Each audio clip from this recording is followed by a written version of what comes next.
हमारे आदरणीय श्री चिराग पासवान जी को ऐसा लगता है कि भाई अब हाजीपुर की सेवा ही उनके जीवन की प्राथमिकता है, क्योंकि उसी में उनके पिताजी को सच्ची श्रद्धा। जमुई और आज के जमुई में काफी फर्क है। आप एक बार जाके धरातल पर देखिए, जमुई बदला कई बार निरंतरता में मिलता रहा है, तो जमुई उनकी अपनी कर्म भूमि रही है। हमारे आदरणीय श्री चिराग पासवान जी अगर अपने इन कार्यकर्ताओं या नेताओं के लिए अगर लड़ाई लड़ रहे हैं तो गलत नहीं है। आज की परिस्थिति में आपको पता है कि वोट बैंक जो है वो हमारे पार्टी में हमारे नेता के साथ है। जिस पार्टी की जितनी वोट बैंक होगी, जितनी हिस्सेदारी होगी, उतना ही हिस्सेदारी बनिस्पत चुनाव में सीटों को लेकर होगी। हम लोगों ने 6 लोकसभा और 1 राज्यसभा का डिमांड किया हुआ। राजनीतिक रूप से अभी यह है कि हिना साहब अभी हमारी पार्टी के हिस्सा नहीं है। अगर भविष्य में इस तरह का कोई रोड मैप बनता है तो वो जाहिर सी बात है वो जनता के बीच में जाएगी और हमारे नेतृत्व जो फैसला लेंगे उसके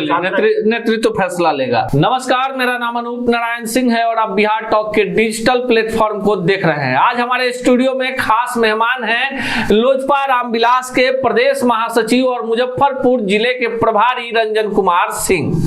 बिहार में सत्ता, सियासत और विरासत को लेकर ढेर सारी चर्चाएं हैं। नीतीश कुमार को लेकर भी अब चर्चाओं का दौर शुरू है कि क्या नीतीश एनडीए में वापसी करेंगे, लेकिन कई सारे अहम सवाल हैं जिसके कटघरे में खुद चिराग पासवान है और पार्टी है लोजपा रामविलास। सबसे पहले सर आपका स्वागत है। ये धन्यवाद। पहला सवाल ही ले लेते हैं आपसे, हाजीपुर को लेकर इतना मोह क्यों है चिराग पासवान में? पूरे बिहार में 40 सीटें हैं। देखिए, हाजीपुर के लिए सन 1969 में हमारे श्रद्धेय स्वर्गीय रामविलास पासवान जी पहली बार चुनाव लड़े। उसके बाद 77 में वो वहां से सांसद चुने जाते हैं। लगभग 50 साल पुराना रिश्ता है हाजीपुर से। आज तीसरी चौथी जनरेशन खड़ा हो चुका है हाजीपुर के अंदर। बहुत सारी महत्वाकांक्षा ऐसी रही हैं वहां के जनता की जो हमारे श्रद्धेय को पूरा करना था, लेकिन हमारे श्रद्धेय चूंकि अब स्वर्गीय हो चुके हैं तो उसका उत्तरदायित्व है कि वहां के जनता के जो महत्वाकांक्षा है उसको पूरा करने का जो जिम्मा है वो आदरणीय श्री चिराग पासवान जी ने वहां से उठाया है। और उस जिम्मेदारी के एहसास तहत चूंकि उनको मौका एक बार स्वर्गीय रामविलास पासवान जी अपने जीवन में रहते अपने भाई पशुपति पारस जी को दिए, लेकिन हाजीपुर के जनता के महत्वाकांक्षा को पारस जी पूरा करने में पूरी तरह विफल रहे हैं, जिसके वजह से हमारे आदरणीय श्री चिराग पासवान जी को ऐसा लगता है कि भाई अब हाजीपुर की सेवा ही उनके जीवन की प्राथमिकता है, क्योंकि उसी में उनके पिताजी को सच्ची श्रद्धांजलि है। हाजीपुर के विकास के लिए रामविलास पासवान जी ने बहुत सारे काम किए। रेलवे जोनल कार्यालय आया, वहां पे आपको पर्यटन विभाग के तरफ से होटल मैनेजमेंट कॉलेज खुला, बहुत सारे विकास योजनाओं को लेकर ये आए। लेकिन चिराग पासवान जो हैं 2 बार से जमुई से सांसद हैं, तो जमुई के लोग जानना चाह रहे हैं चिराग पासवान से, दोनों बार से जिस सरकार को समर्थन कर रहे हैं उसी की केंद्र में सरकार है, तो फिर जमुई का विकास क्यों नहीं? जमुई को आप देखिए, पिछले 2014 से पहले का अनूप जी जमुई और आज के जमुई में काफी फर्क है। आज जितने भी जमुई के अंदर कार्य हुए हैं पिछले 10 साल 9 साल के अंदर में, आपके पास स्वयं डाटा होगा। आप चूंकि एक जाने माने पत्रकार रहे हैं, सब जगह रिपोर्टिंग करते रहे, आप एक बार जाके धरातल पर देखिए, जमुई बदला है। 2014 के बाद से जमुई एक ऐसा जगह बन चुका है, वहां एक अच्छा होटल तक नहीं था। आप देखिए वहां के जो जितने भी जन सुविधाएं की चीजें थी वहां नहीं थी। आज इनके बतौर सांसद रहते आपने देखा होगा कि पिछले कई वर्षों से बिहार के एक ऐसे सांसद जो पूरे भारत वर्ष में सर्वाधिक अपने फंड का सदुपयोग करने वाले सांसद का अवार्ड भी आदरणीय श्री चिराग पासवान जी को मिला। और ऐसा कई बार निरंतरता में मिलता रहा है। तो जमुई उनकी अपनी कर्म भूमि रही है और अभी भी है कर्म भूमि। जमुई को कभी नहीं छोड़े हैं, न कभी वे बोले हैं कि हम छोड़ेंगे, क्योंकि हमारे नेता जो अब हैं वो पूरे बिहार के लिए एक सबसे जो चर्चित चेहरे के रूप में उभरे हैं। तो अब पूरे 40 लोकसभा 243 विधानसभा में चिराग पासवान जी के चेहरे को लेकर चुनाव लड़े जाना है। चेहरे पे चर्चा हो गई, अब सीधे मूल सवाल पर आते हैं। चूंकि लोकसभा चुनाव को लेकर बातचीत हो रही है रंजन जी आपसे, सीटें जो चिराग पासवान तैयारी में है, सिवान से हिना साहब को चाहते हैं चुनाव लड़वाना, वैशाली से रविंदर सिंह को चुनाव लड़वाना चाहते हैं, हाजीपुर से खुद लड़ना चाहते हैं, जमुई से अपने रिश्तेदार को लड़वाना चाहते हैं, जहानाबाद से अरुण कुमार की तैयारी है और खगड़िया से रेणु कुशवाहा जो है वो चुनाव लड़ना चाहती है। और अपने पार्टी के दो और बड़े नेताओं की भी चर्चा कर ले, आपके पार्टी के हुलास पांडे और जो आपके प्रदेश अध्यक्ष हैं राजू तिवारी, उनके लिए भी एडजस्टमेंट चाहते हैं। मिला जुला के 6, 7, 8 सीटों का दायरा बन जाता है, जिसमें राजू तिवारी के लिए वाल्मीकि नगर चाहते हैं। तो चिराग पासवान ने तो अपने कुनबे को मजबूत कर लिया। आपको लगता है इतनी सीटें मिलेगी एनडीए में? देखिए, सबसे बड़ी बात है कि एक बड़े नेता की पहचान और खासियत ही यही होती है कि अपने जो पार्टी के पदाधिकारी है और कार्यकर्ता है उनके लिए लड़ाई लड़े। आज जिस तरीके से जितने भी व्यक्तियों का नाम आपने लिया है, जिस तरीके से राजू तिवारी जी हमारे प्रदेश अध्यक्ष हैं, वो जिस तरीके से बिहार में संगठन को लेकर और जितनी संजीदगी से आदरणीय चिराग पासवान जी को पुनः स्थापित करने में जो उनका योगदान रहा है, वो कार्यकर्ताओं के बीच में जिस तरीके से वो जाते रहते हैं और जिस तरीके से हमारे पार्टी के संगठन को उन्होंने खड़ा किया है, उनका योगदान इस पार्टी में अमूल्य है। तो आज के डेट में ऐसे नेताओं को पार्टी के सिंबल पे चुनाव लड़वाना ये कहीं अतिशयोक्ति तो नहीं है, क्योंकि आज के डेट में हमारे आदरणीय श्री चिराग पासवान जी अगर अपने इन कार्यकर्ताओं या नेताओं के लिए अगर लड़ाई लड़ रहे हैं तो गलत नहीं है, और अपनी डिमांड को रखना भी गलत नहीं है। रह गई बात चुनाव कितने सीटों पे लड़ेंगे, तो ये हमारे शीर्ष नेता और भाजपा के शीर्ष नेता मिलेंगे, बैठेंगे और देखेंगे कि भाई किस तरीके से एडजस्टमेंट। आपको भी पता होगा अनूप जी कि जो 6 सांसद में से 5 सांसद हमें हमारी पार्टी को तोड़ कर गए हैं, जो आजकल पिछले खासकर 3 सालों में आप देखेंगे कि वो 5 सांसद में से 3 सांसद ऐसे अवश्य रहे हैं जो गाहे बगाहे आपको चिराग जी के आसपास आपको दिखते रहे होंगे, विभिन्न निजी मुलाकातों के नाम पर राजनीति मुलाकात करते रहे। तो कहीं ना कहीं जहां पर वो है वहां पर उनका मान सम्मान कहीं ना कहीं उनकी राजनीतिक भविष्य अपने खतरे में दिखाई दे रही है। इसी वजह से चिराग पासवान जी के पास आ रहे हैं बार बार। तो आज की परिस्थिति में आपको पता है कि वोट बैंक जो है वो हमारे पार्टी में हमारे नेता के साथ है। तो जाहिर सी बात है, जिस पार्टी की जितनी वोट बैंक होगी, जितनी हिस्सेदारी होगी, उतना ही हिस्सेदारी बनिस्पत चुनाव में सीटों को लेकर होगी। तो ये सारी बातों को प्रमुखता से हमारे नेता शीर्ष नेतृत्व रखेंगे भाजपा के बीच में और एनडीए के बीच में तय होगा।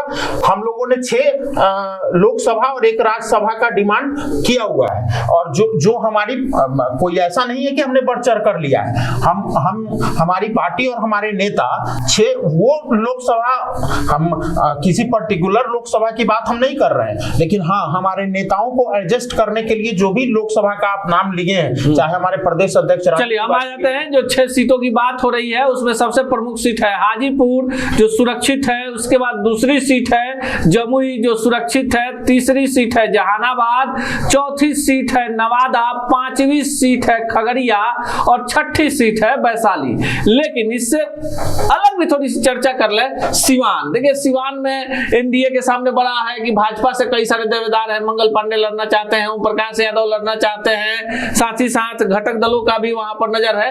ऐसे में जो साहबुद्दीन की पत्नी है हिना साहब, उनको सीधे भाजपा ले नहीं सकती है साथ में, तो भाजपा भी चाहती है कि सिंबल चिराग पासवान के रहे और वहां पर एक डैमेज करने के लिए नॉर्थ बिहार में मुस्लिम वोटरों को भटकाने के लिए हिना साहब पर खेल किया जाए। कितनी सच्चाई है? देखिए हिना साहब से के जो पति साहबुद्दीन जी रहे हैं, साहबुद्दीन जी का जो लगाव है वो हमारे श्रद्धेय के टाइम से ही बहुत काफी पुराना रिश्ता रहा है। हमारे नेता के साथ, उस परिवार के साथ एक व्यक्तिगत संबंध रहा है, जो कि जब भी मुसीबत खड़ा हुआ है साहबुद्दीन जी के परिवार पर, चाहे हमारे पार्टी में हमारे नेता के ऊपर जब मुसीबत है, तो एक दूसरे के लिए परस्पर खड़ा रहे।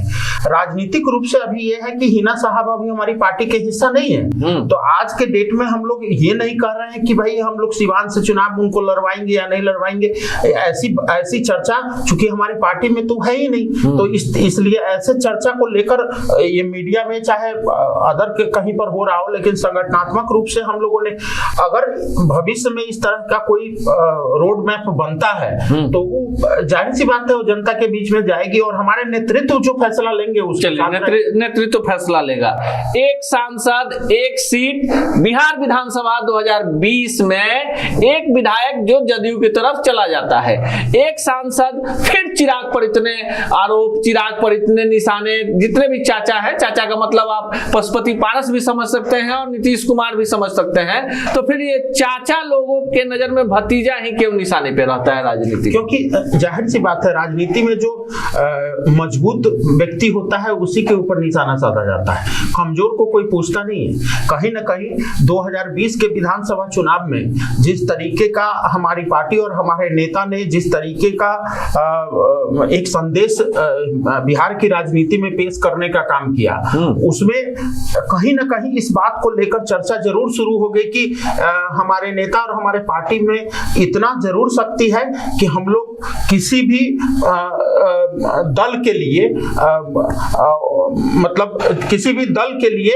आप एक तरह से उदासीन नहीं कोई दल हमें कर सकता है। तो जाहिर सी बात है कि आज के डेट में हमने अपनी प्राथमिकता, हम अपनी जो योग्यता है उसको 2020 के विधानसभा चुनाव में हमने साबित किया है और इसका परिणाम ये हुआ कि कहीं एक समय में 100-120 सीट जीतने वाली जदयू पार्टी 40-43 सीट पे आके सिमट गई, तीसरे नंबर की पार्टी है। सब जानते हैं कि आज आरजेडी का सीट जो इतना 79-80 सीट आया और जदयू की जो 43 सीट आई वो किस पार्टी के बदौलत आई, ये दुनिया जानती है। लोगों ने इसको तो फिर चिराग मॉडल के लिए, फिर चिराग को क्या फायदा हुआ? फिर चिराग को क्या फायदा? चिराग जी अपने सिद्धांतों के राजनीति कर रहे हैं। देखिए अनूप जी, जब आप सिद्धांतों की राजनीति करते हैं ना तो परिणाम की चिंता नहीं करनी पड़ती है। आज आप देखिए 2005 के बाद से, खासकर 2005 से आप देखेंगे कि हम लोग एंटी नीतीश, हमें नीतीश के नीतियों के खिलाफ हमने सदैव लड़ा है और 2005 से लेकर आज 2023 है। अगर कोई एक पार्टी और एक नेता अगर लगातार अगर नीतीश के नीतियों के खिलाफ अगर लड़ता रहा तो उसका नाम चिराग पासवान और रामविलास। चलिए अगला सवाल इसी पर ले लेते हैं। नीतीश कुमार से लड़े, 2020 में इन्होंने अपना उम्मीदवार खड़ा किया जहां पर जदयू के प्रत्याशी थे। राजनीति में इस तरह के खेल कम देखने को मिलते हैं कि अपना घर जलाकर, अपना आशियाना जलाकर तमाशा देखने वाले चिराग ने बड़ा एक गेम प्लान किया और कहीं ना कहीं जदयू को डैमेज कर दिया। नहीं, हम फिर आते हैं सवाल पे आते हैं रंजन जी, हम उसी सवाल पर आते हैं। राजनीति में इस तरह की बिसातें कम होती हैं। अगर नीतीश के साथ होते चिराग पासवान तो आज 15 से 20 आपके भी विधायक नहीं, बात साथ होने की नहीं है। अब मैं, हमारे नेता कई बार कह चुके हैं कि भाई हम साथ जाने के लिए तैयार हैं। जब Bihar first, Bihari first vision document को आप सरकारी और चुनावी जो कॉमन एजेंडा होता है उसका एक हिस्सा बनाइए, सरकारी हिस्से का एजेंडा नहीं बनाए। आप बताइए अनूप जी, जब ये मुख्यमंत्री भाजपा के साथ सरकार बनाते हैं तब भी इनका साथ निश्चय रहता है, अगर आरजेडी के साथ चुनाव लड़ते हैं तब भी साथ निश्चय रहता है। आप बताइए कि आरजेडी और भाजपा का जो चुनावी वो है घोषणा पत्र, वो कहां मुख्यमंत्री जी के किस सरकारी एजेंडे में शामिल होता है? आज आरजेडी ने जितने भी कमिटमेंट बतौर, जब चुनाव विपक्ष के रूप में लड़ रहे थे तेजस्वी जी, तो तेजस्वी जी ने रोजगार की दवाई, सिंचाई, कौन इसका जो वो किए थे उसका कितना फलीभूत।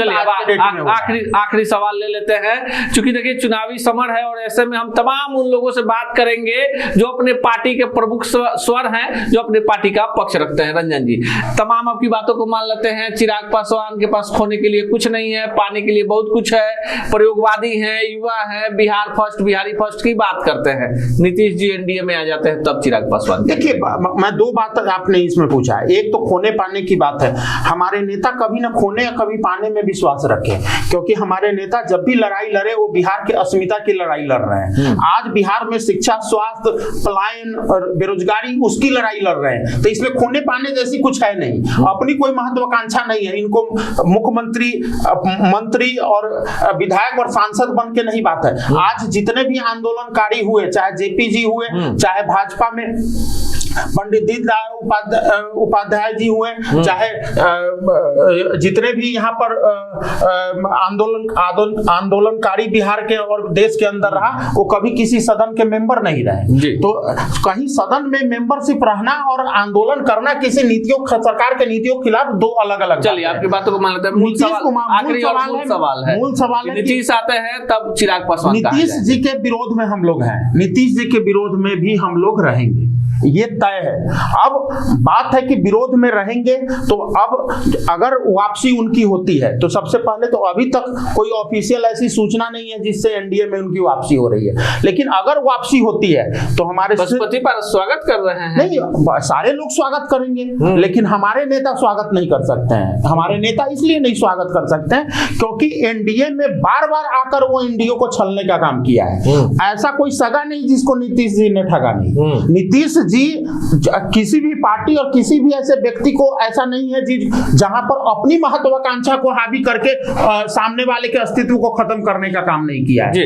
आज नीतीश कुमार को इस गठबंधन में लौटने के बाद या लौटने से पहले हम लोग की पार्टी और हमारे नेता का एंटी नीतीश हम लोग हैं और आगे भी रहेंगे। चलिए, यह रंजन सिंह और ताल ठोक कर कह रहे हैं कि नीतीश कुमार का विरोध जिस तरह से चिराग पासवान ने किया 2020 के विधानसभा चुनाव में 118 सीट जीतने वाली पार्टी को 50 से नीचे ला दिया, अगर नीतीश पाला बदलकर फिर एनडीए में आते हैं तो चिराग पासवान के रुख में कोई परिवर्तन नहीं होगा।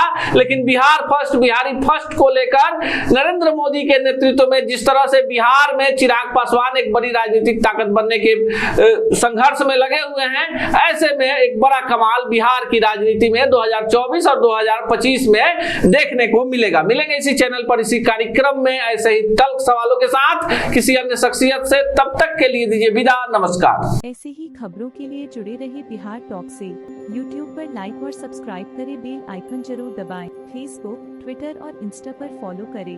धन्यवाद।